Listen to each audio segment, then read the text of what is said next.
विरोधियों की भाषा बोल रहे भाजपा के अपने। एनडीए का सहयोगी अपना दल ही दिखा रहा बीजेपी को आंखें। अपना दल चीफ लगातार कर रही योगी सरकार पर वार। बीजेपी पर हमले के पीछे क्या है अनुप्रिया पटेल की सियासत?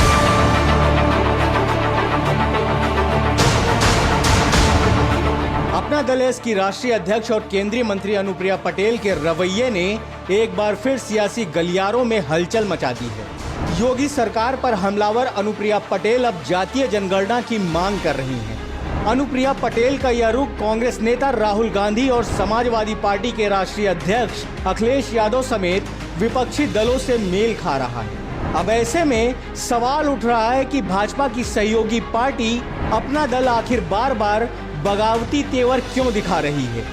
अपना दल एस उत्तर प्रदेश में भाजपा की पुरानी सहयोगी पार्टी है और जातीय जनगणना की मांग को दोहराना एक बड़े घटनाक्रम के रूप में देखा जा रहा है, क्योंकि बीजेपी अब तक इस पर कोई स्टैंड लेती नहीं दिख रही है। आरक्षण जिसके लिए भी इंटेंडेड है उसे उसका लाभ मिलना चाहिए, लेकिन सबसे पहले जरूरी है कि हम जातियों की गणना करें।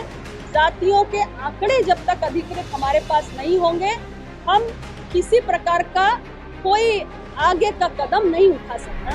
पार्टी की राज्य कार्यकारिणी की बैठक के दौरान अनुप्रिया ने कहा कि केंद्र को जाति जनगणना करानी चाहिए ताकि उन लोगों को लाभ मिल सके जिनके लिए यह तय है। वहीं मीडिया से बातचीत में अनुप्रिया पटेल ने निजी क्षेत्र में चतुर्थ श्रेणी की नौकरियों में आरक्षण लागू करने की अपनी मांग भी दोहराई। उन्होंने आउटसोर्सिंग की व्यवस्था की कैंसर से तुलना करते हुए कहा कि निजी क्षेत्र में आउटसोर्सिंग के माध्यम से चतुर्थ श्रेणी के पदों पर की जाने वाली नियुक्तियों में आरक्षण का पालन नहीं किया जाता। इससे समाज के वंचित वर्ग से आने वाले उम्मीदवारों के हितों को नुकसान पहुंचता है। कैंसर की बीमारी बड़ी खतरनाक है, बड़ी गंभीर है। उससे भी ज्यादा गंभीर बीमारी बन चुकी है ये आउटसोर्सिंग, क्योंकि आरक्षण की तो कोई व्यवस्था का पालन इस पे हो ही नहीं रहा है और ये अपना दल के लिए चिंता का विषय है।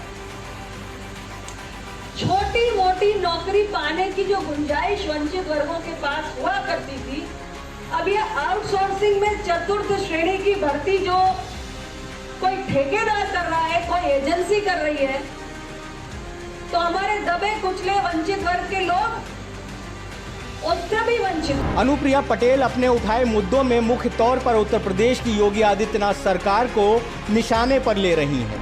बीती 2 जुलाई को अपना दल के संस्थापक सोनेलाल पटेल की 75वीं जयंती के मौके पर आयोजित कार्यक्रम में अनुप्रिया पटेल ने 69,000 शिक्षक भर्ती में आरक्षण की गड़बड़ी के आरोप का मुद्दा उठाया। उन्होंने कहा था कि यूपी सरकार 69,000 शिक्षक भर्ती में आरक्षण की गड़बड़ी अभी तक ठीक नहीं करा पाई है, जबकि वे राज्य सरकार के सामने यह मामला कई बार उठा चुकी हैं। वहीं इससे पहले लोकसभा चुनाव के बाद सीएम योगी को एक पत्र लिखकर राज्य सरकार की सिर्फ इंटरव्यू पर आधारित भर्ती वाले आरक्षित पदों पर पिछड़ा वर्ग और अनुसूचित जाति के साथ ही जनजाति वर्ग के अभ्यर्थियों को न चुने जाने का आरोप लगाकर शिकायत की थी। राजनीतिक जानकारों की माने तो अनुप्रिया पटेल द्वारा सीएम को भेजे गए पत्र के 2 आयामी उद्देश्य थे। पहला, उन समुदायों को लुभाने की कोशिश करना जो पार्टी से दूर चले गए हैं, और दूसरा, भारतीय जनता पार्टी में योगी के विरोधियों के बीच कुछ बढ़त हासिल करना। इसके अलावा लोकसभा चुनाव नतीजों ने ओबीसी के प्रमुख घटक कुर्मियों में निष्ठा बदलने का संकेत दिया है। जिस तरह से ओबीसी मतदाताओं का एक बड़ा हिस्सा इंडिया गठबंधन के साथ गया, उसने अपना दल इसके सामने बड़ी चुनौती पैदा कर दी है। अनुप्रिया पटेल अपने परंपरागत कुर्मी वोट के छिटकने से भी काफी दबाव में हैं। यही वजह है कि यूपी की सरकारी भर्तियों में आरक्षण का मुद्दा उठाकर अनुप्रिया पटेल यह संदेश देने की कोशिश कर रही हैं कि उनकी पार्टी ही पिछड़ों की असली हितैषी है। आरक्षण के मुद्दे पर जिस तरह अनुप्रिया पटेल योगी सरकार पर हमलावर हैं, उसे दबाव की राजनीति माना जा रहा है। राजनीतिक विश्लेषक मान रहे हैं कि जिस तरह सिराथू से विधायक और अनुप्रिया पटेल की बहन पल्लवी पटेल को मुख्यमंत्री योगी आदित्यनाथ तवज्जो दे रहे हैं, उससे भी केंद्रीय मंत्री काफी खफा हैं।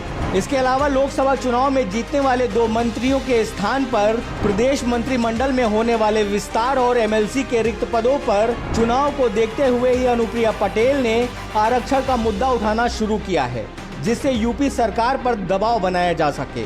वे पहले से ही यूपी सरकार में अपने कोटे से एक और मंत्री बनाने का मुद्दा उठाती रही हैं।